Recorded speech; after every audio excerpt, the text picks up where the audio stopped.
Well, I guess we're gonna hoof it from here on out. Today we're on a piece of property to retrieve a few of our deer stands that's been here for years. This piece of property that we're on now is where I learned a lot of my outdoor skills. This is where my dad taught me how to hunt. My dad taught me the ins and out of deer hunting on this piece of property right here. That being said, I've got work to do today. I've got 2 lean-up stands to try to get out of the woods by myself. So we're gonna head to the first stand now and see if we can get it down. It should be fairly easy. It's not the one strap holding it up. So let's take a hike together. Okay, if I'm not mistaken, should be right there. Now this stand right here is not very special. I mean, it still is, but it's not quite as special as the other one we're gonna get later. I put this stand up about 2 years ago. It's just a little cheap lean-up stand. I found this spot a couple years back and I thought it was a honey hole, which it was. I seen multiple deer in here, but I never did get a shooter buck in here.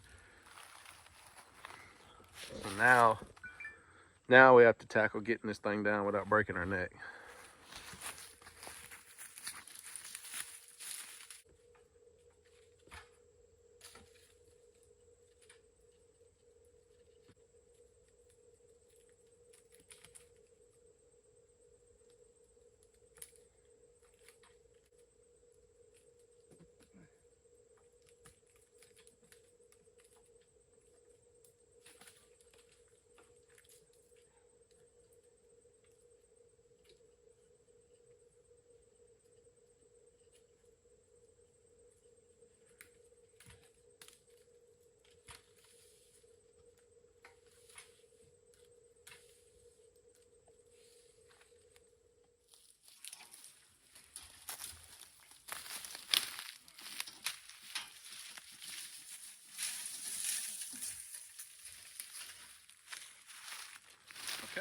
Okay, the first stand's down on the ground, so here comes the hard part, dragging it back to the four-wheeler.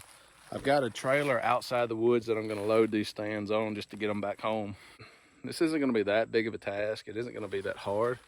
I mean, about it knowing that this is the last time that I ever get to come over here. Anyway, we are burning daylight, so.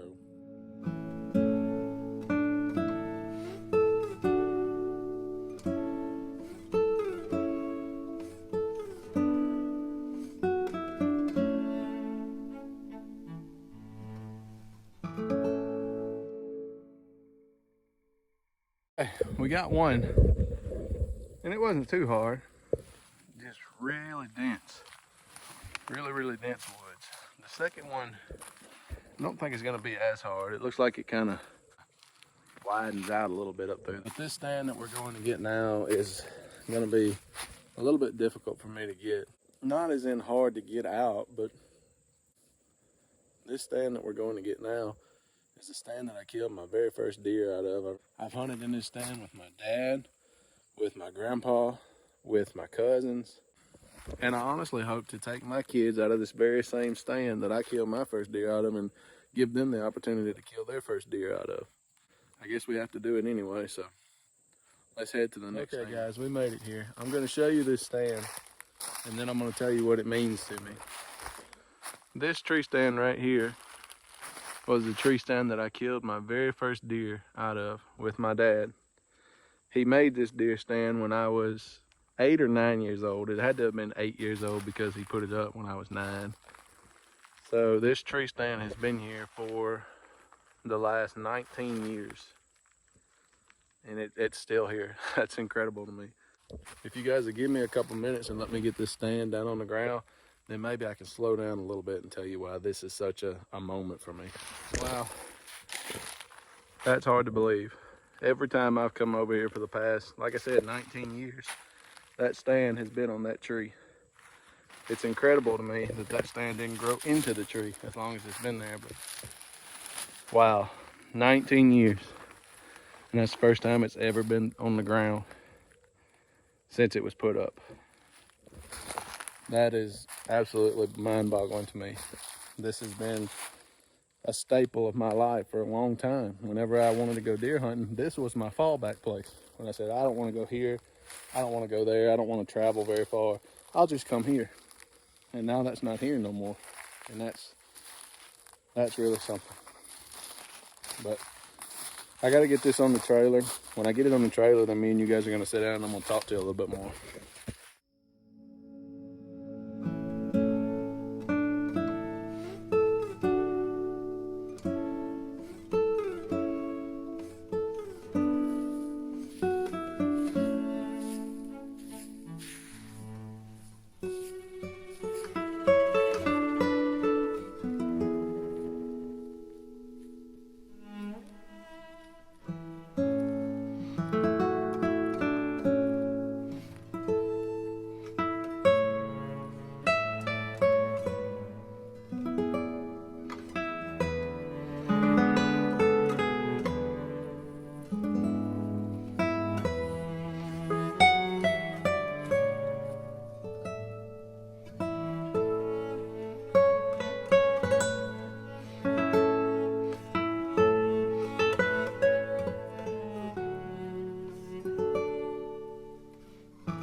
So I figured that being that this is my last time ever getting to really come over here as far as I know, I figured I'd take a little small break and really appreciate being over here. This place means a lot to me. All my knowledge about deer, about turkey, about fishing. This place has some of the most beautiful little ponds that you can fish, and they were almost private ponds, and then a whole lot of people ever get to the ones that were really good on the back side of this property. It's just really hard to believe that this is the last time I get to be in these woods. I shot my very first deer just back behind me here. And I remember it like it was yesterday. And a cold day in November, and I was 9 years old. And at the time, I took what was his 30-30 Winchester, but it ended up becoming mine after this day. But that morning we went, and it was still new to me. I still didn't know a whole lot about deer hunting at the time. I was young. And I remember we got to the spot. We were just going to park the four-wheeler on the other side of the sand ditch that runs through his property. We were going to cross it on foot and come up to the deer stand in the woods here. The first step I took, I hit a little patch of mud, and I slipped, and I had the gun on my shoulder. And I slipped, and the gun fell off, hit the ground. Dad wasn't too happy with me at that point because he just knew I had knocked the scope off sight. And we went that morning and we didn't see anything, and I was kind of discouraged because I felt like I let Dad down in dropping the rifle. But he asked me if I wanted to go again that evening, and I said, yeah, I'll go again. It was probably around 4 or 4:30 that we come back. And Dad, we both got up in that buddy stand and we sat there, and it was cold, man, it was cold. And we sat there all evening, and I was getting discouraged, more discouraged as we went along. And it was almost dark.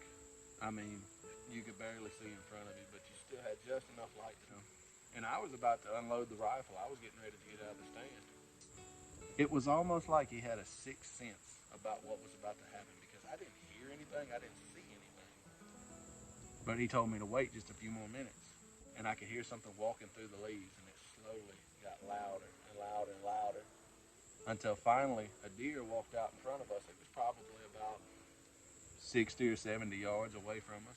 I got the rifle up and I put it on the stand, the prop, and I could hear Dad whispering to me. He said, just above the leg, just above the shoulder, and squeeze the trigger. My very first deer, I dropped it in his tracks. And what makes that story so memorable for me is not the fact, it's somewhat the fact, what makes that story so memorable is somewhat the fact that it was my first deer, but it was the excitement that my dad had at that very moment. He was so excited, he about jumped out of the deer stand, man. Now that I'm a father, I understand exactly how he felt because I want that moment to be just as glorious for my children as it was for me. And I was really hoping that it would be here in this same spot. But I knew this was coming. We didn't own the property, and I knew one day it would be something like this. With all that being said, I do want to leave you guys with another Bible verse because in times like this, that's one of those places we can look to for comfort. The verse is from Isaiah 43:18, and it says, "Forget the former things, do not dwell on the past." I know that's a short verse. I wanted to keep it short and simple for this video because this is one of those things that don't need to be drug out. It's part of life that we have to move on, and even the Lord says don't dwell on the past. I wanted to come over here and close the door on this era of my life and really have one more moment to really think about this place and appreciate the opportunity I've been given by God to come over here and all the memories I've made with the people I've brought over here, from my dad, my grandpa, all the way to my wife. I really appreciate you guys hanging with me this far. I got to get back home before I lose daylight. I probably got another 30 minutes left. But anyway, if you guys like the video, please subscribe and like down below. It really helps me out a whole lot. I'm new to this situation. You guys know that. If you want to see more videos of mine, I've got a few out on my channel now. I've got a lot more content coming in. I still haven't got you guys out yet to see my bass boat and anything like that. We're going to take it up to Pickwick before long. But anyway, I'll catch you guys next time.